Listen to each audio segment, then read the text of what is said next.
and public schools. Another 2-week delay then for South African school children. School management teams, SMTs, shall report for duty on Monday, the 25th of January 2021. Teachers shall follow on Monday, the 1st of February. And lastly, learners will return on Monday, the 15th of February.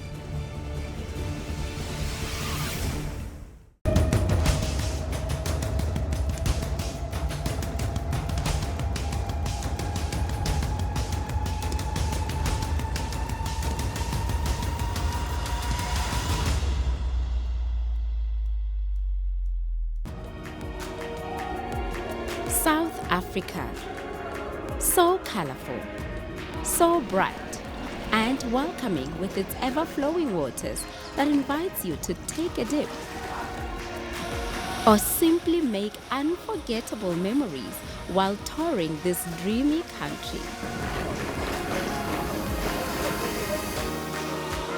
It's time to take a dive into local travel, and we have all the fun spots for you to explore this summer. Limpopo provides you with fun and adventure, with this estate ensuring that all family fun is top priority.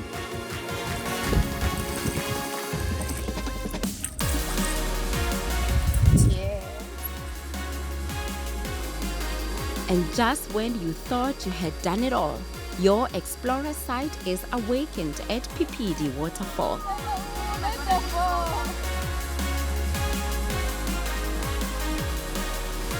It is located within a forested area of the Mutsinduzi River and belongs to a cluster of nearby sacred sites that other Bavenda clans care for.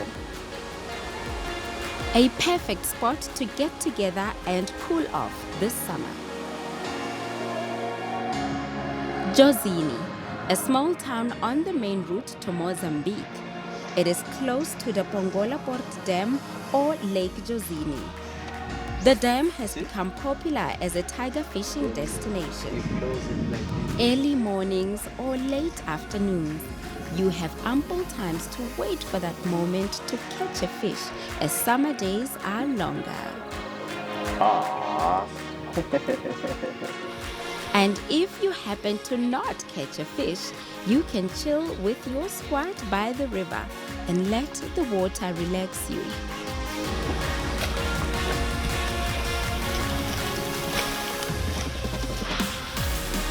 Temperatures are not the only thing high this summer. Adrenaline is also on an all-time high. So take to the beach and try something new.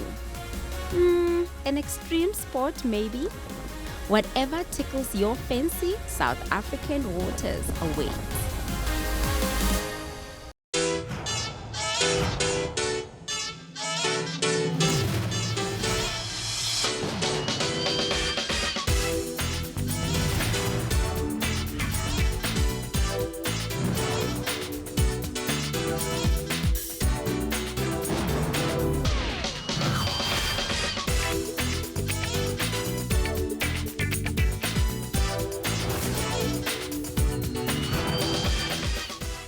Johannesburg has some of the most beautiful gardens in South Africa.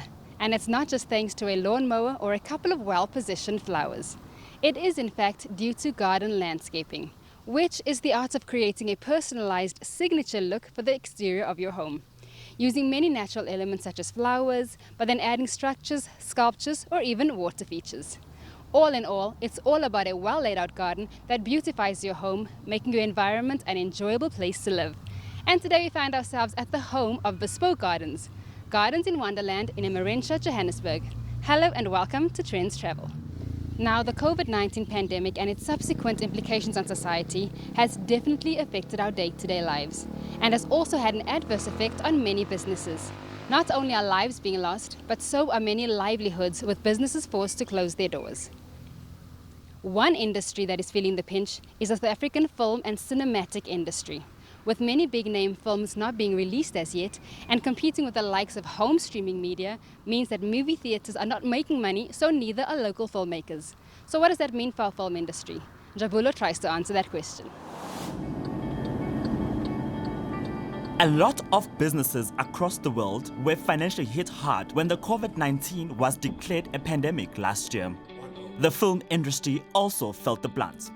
When the hard lockdown was implemented last year, it meant all cinemas had to close their doors, and when restrictions were eased, only a limited number of patrons were allowed to movie theaters under strict regulations. The numbers of screenings per day have also been reduced from 5 to 2, affecting the profits. But are cinemas at risk of closing down? Cinemas have survived all sorts of innovations, pandemics, they have survived. We know we will survive. We are stable and we remain open during this period. And we are doing everything from a cost efficiency point of view to really make sure that we are maximizing your operational efficiencies in order to sustain the business. So we will. And the blockbusters that are going to come out in the second half of the year, as I mentioned, are really going to drive the attendances again. During the pandemic, many people opted for online streaming as another way of watching movies. But nothing beats the thrill of going to a movie house. Cinema is still a big screen art. People still, yes, sitting at the comfort of your own home and watching is not the same because you're watching on your smart TV, but watching a Bond movie on the cinema is different to watching it at home. Watching a Matrix, watching a Liam Neeson movie, you want to go to the cinema to watch those sort of movies, those high-impact, big action movies. Yes, we may have to look into adjusting some things going into the future, which may not necessarily be a bad thing, but for the foreseeable short term, we think cinema is here to stay. This young entrepreneur from Soweto saw a silver lining during these uncharted times and started his own outdoor screening business. So our outdoor movie nights are mostly situated in Soweto. For now, we just did it in Soweto. So we get a big screen, whereby it's a screen whereby we use a projector, or if not a projector, then one without a projector. People come through, they watch, they sit into their cars, they watch through their cars with like FM transmitters and stuff. So we're doing that just to try to avoid too much contacts from different people during this COVID-19. They also get to buy food, whereby food is brought to them. We actually push local movies. We've done Issue the Winter into My Skin.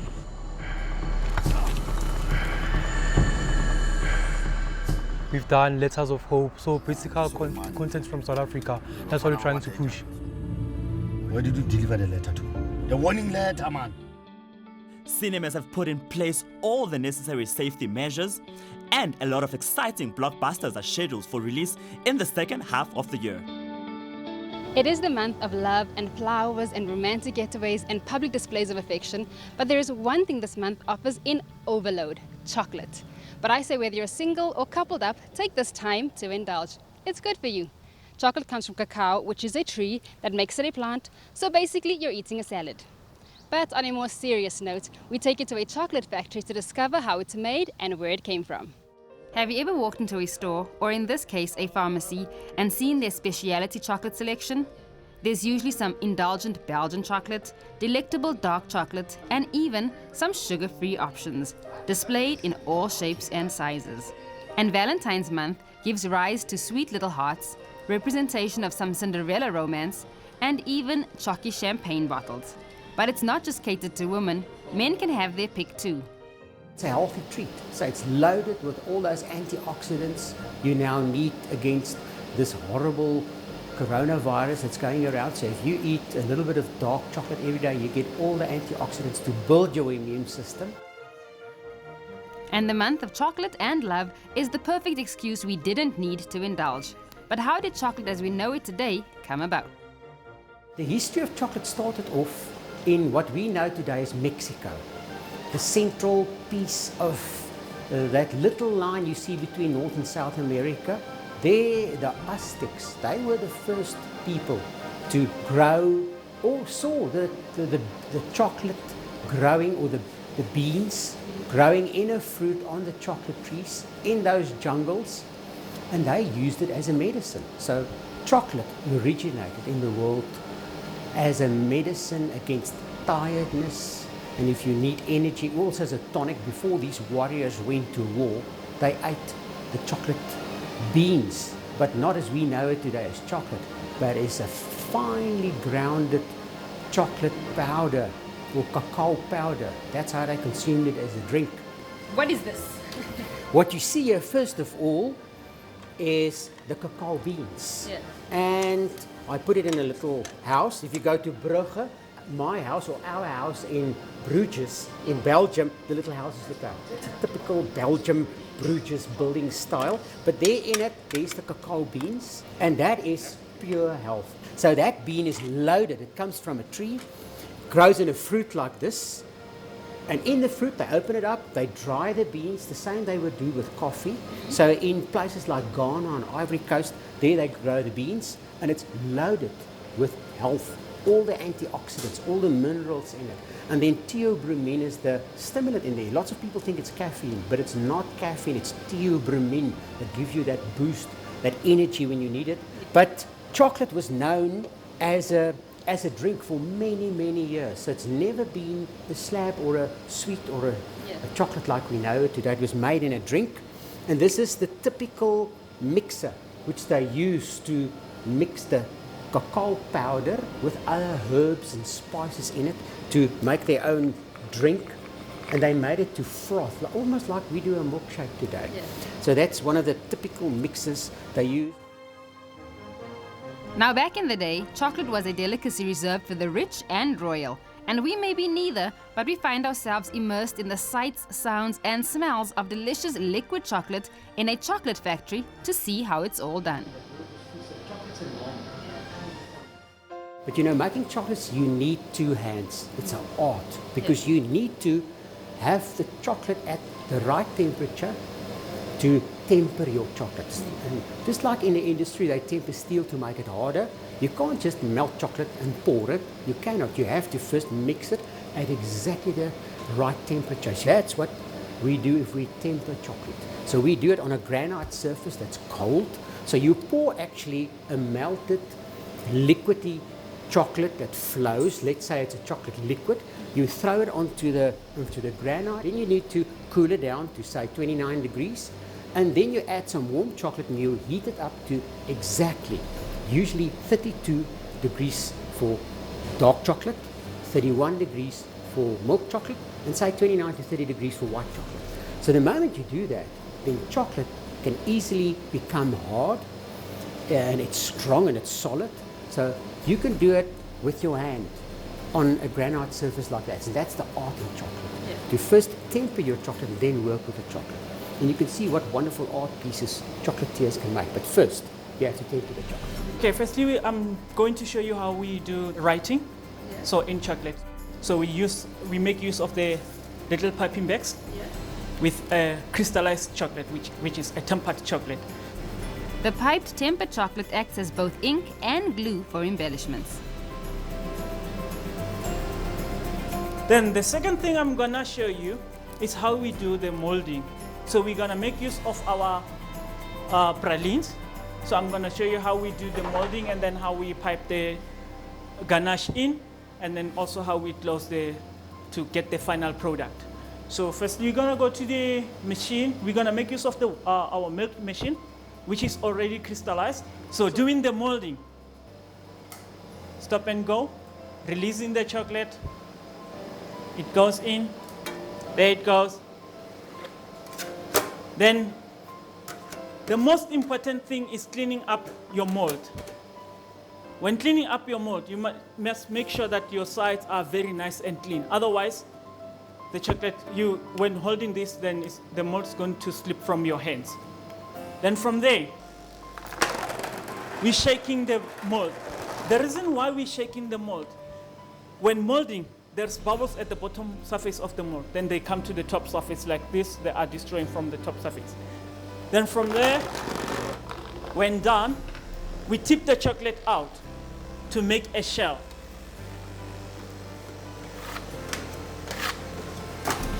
Because your chocolate is nicely crystallized, if you can put it on top of your head, this is not going to fall off because it's crystallized.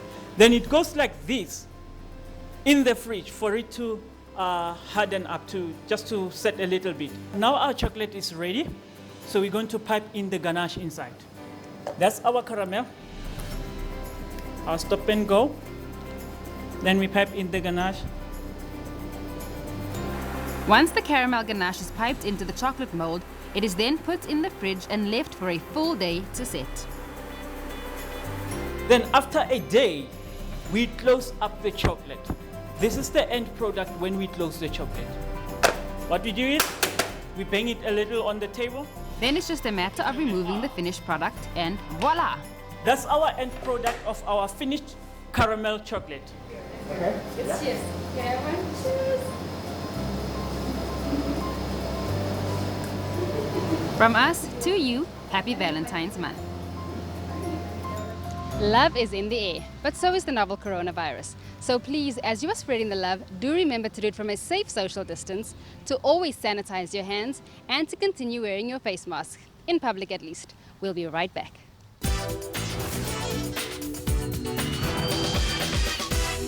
A romantic weekend getaway. That sounds nice, baby. Nah, I can't afford it. Perhaps you can. Because if Assurance can't save you money on your car insurance, ask them for 500 Rand. Being claim free and with the same insurer for 3 years, tell them you want 1,500 Rand. Well, this is almost our wedding anniversary. SMS car to 44211 or call 08600 60,000. Savings or cash, you always get something out.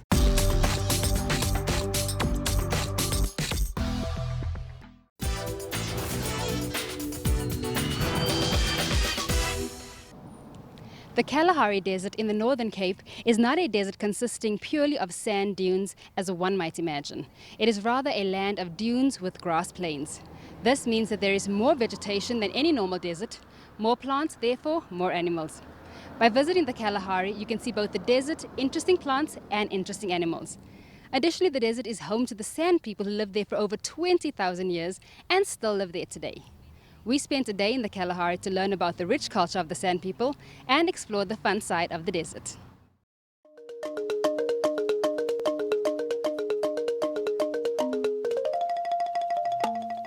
Driving down the Kalahari Desert, the scenery is that of shifting red and white sands, coupled with scattered thorn trees and dry riverbeds.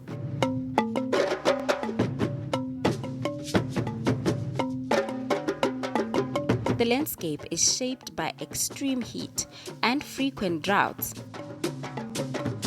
But once you get to your destination, the desert becomes a home of adventure. Don't be fooled by the position of the sun. This was 7 a.m. and we wanted to get through the morning Meerkat Walk before the heat became unbearable. Just like gum. I know this. Yeah. Mm-hmm. Like bubble gum. I know this. Yeah, but as soon as you eat from the gum, it tastes like a disinfectant or something. It looks like we were not the only ones who wanted to get things done before the temperatures hit a high. The Meerkat Walk is a combination of teachings of use of traditional medicine and learning about wildlife. We took things up a notch and polished our sandboards for some sandboarding. It's literally 40 degrees, but it feels like 69 degrees. I feel like I've been traveling the Northern Cape chasing the sun. So now I've got my sandboard. I'm going to be sandboarding. I haven't worked out in a long time because of the lockdowns and being scared to go to the gym. But in nature, you can work out anytime, anyway. And the sun is good because it gives you that heat so that you can sweat and exfoliate your skin. Let me show you how to work out Kalahari Desert style. So before you hit the sand when you are sandboarding, you must use floor wax on the board to help you slide better.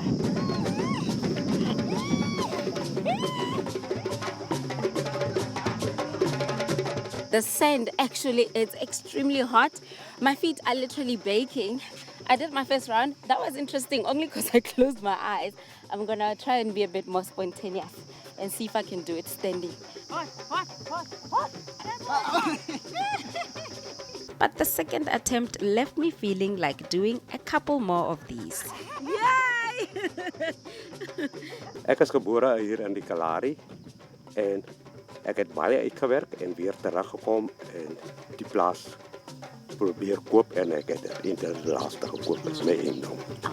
Maar ek hou baie van die Kalahari. Ja. Want die son is anders, dit is 'n unieke plek, heel anders as ander plekke. So ek het 'n groot liefde vir my Kalahari. From the red sand dune slides to a much more insightful encounter. The Erin Range afternoon drive is a Komani-san guided tour. Here, your tour guide takes you through the Komani-san culture. The real name is the black-backed jackals. Head. And this is my stick. This is, we call him a glass.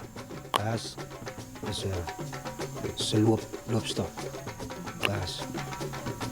And this is the skin from the black-backed jackals.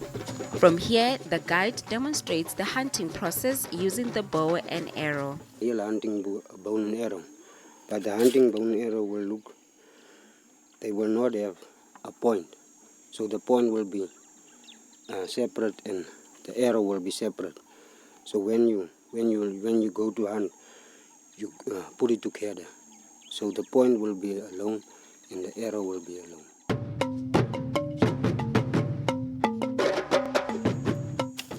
To be able to hunt, the Sand people had to be able to track the animals that occupied their land. Tracking for animals that have been right here on this spot with our guide, and the only one that we have seen so far is the red hartebeest. I see you looking. What are you looking at now? Fresh droppings. Yeah. As you can see. Yeah. Of what? Yeah, as you can see here. Such fun-filled day in the Kalahari can only come to an epic end. The sunsets are something out of the Jungle Book, so we savored the moment and enjoyed Sundowners Kalahari desert style. The sunset just behind me, and of course, right over there is a table with proper sunset experience with the roosterbrood. They put jam in here, cheese and butter. Tastes like bread, but there's also ginger beer. I don't know if I'm just thirsty or it's the good stuff, but it tastes good. Clean, crisp air and beautiful sunsets. This is the stuff that dream destinations are made of.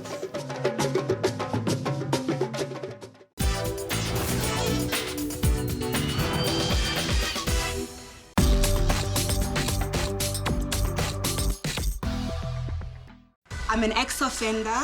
I served a 10-year sentence. Prison, I require 16, 17 hours. Nekimamela radio every day. And Ukozi FM gave me hope during my hopelessness days. I'm a CEO and founder of Ukozi Solutions. Its primary focus is to deal with corruption, bribery, fraud, and theft. Imagine from prison to businesswoman / entrepreneur because of SABC Radio.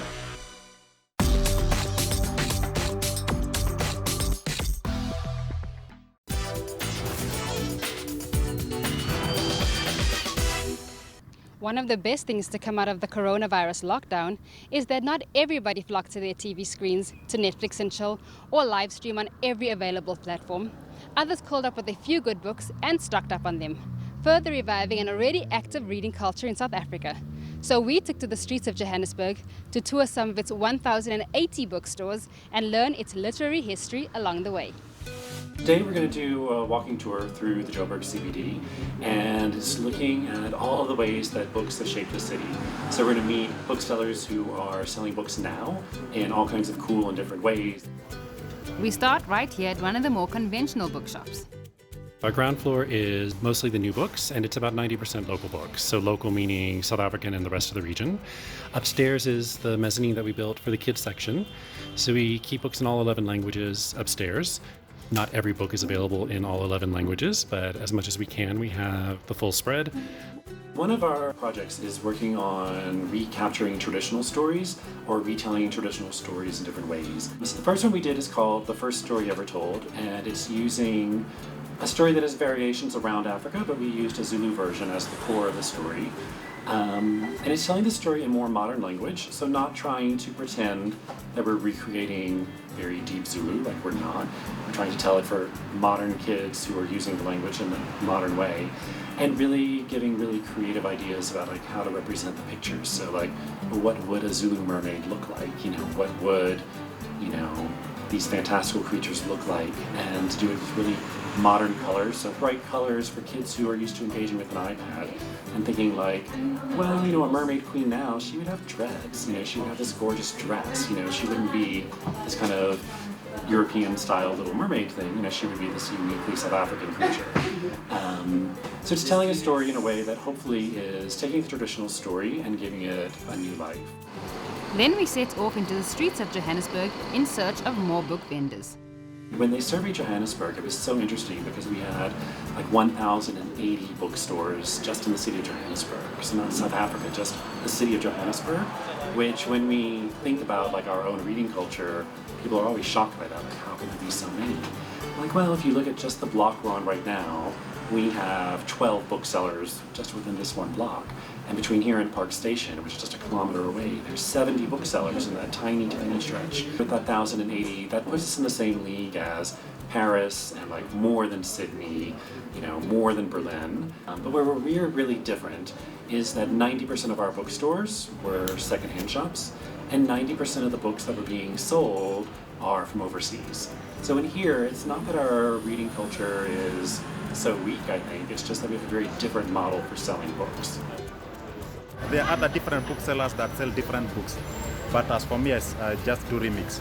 I sell both novels, motivational books, and used school books. Yeah. So there's so many varieties. You know, when I first started meeting the bookshop owners, I was like, oh my gosh, that's such an unusual combination to have as stock. Like, why are you having a bookstore that sells nappies and books? You know, that's so strange. But in town, the combinations can be really varied. So we have a lot of shops that combine fashion and books, which is very cool and interesting, you know, that there's so many fashion boutiques that also sell books. So one of my neighbors sells really gorgeous winter coats and political memoirs and herbal supplements. It's not only a tour of the booksellers of now, but as we venture toward the Johannesburg Library, we are regaled with stories of booksellers of old and the treasures they housed unknowingly. Before Shakespeare was bound, so it was just written on parchment paper, and then they would have a leather top and a leather bottom and tie it together with straps like these that were that old. He had all the old building plans from the city. He had like old etchings of Joburg, and he was really committed to African writers. The history and expanse of the library is also divulged. So underneath us right now, there's 500 parking bays that belong to the provincial legislature, and under that is all the books. So like this whole park where we're walking now, we're walking on top of 1.5 million books. So when the library reopens, if you go to the reference desk because you can't find what you're looking for, they'll still write on a little piece of paper for someone to go on a little trolley, zipping underneath us to find the book in the stacks underground. So the library is amazing, and when it's open, it's really, really well used. So it had closed for about 5 years to remodel. They spent 80 million rand redoing the library, and basically they installed like Wi-Fi, they, you know, just modernized everything. Our walk takes us through the inner city CBD for an impromptu snack break to a little unknown pop-up arcade with gorgeous skyline art, and then back to the Rand Club where we started off. The Rand Club houses an antique bookshop with some eerie old hidden spaces that are well worth exploring.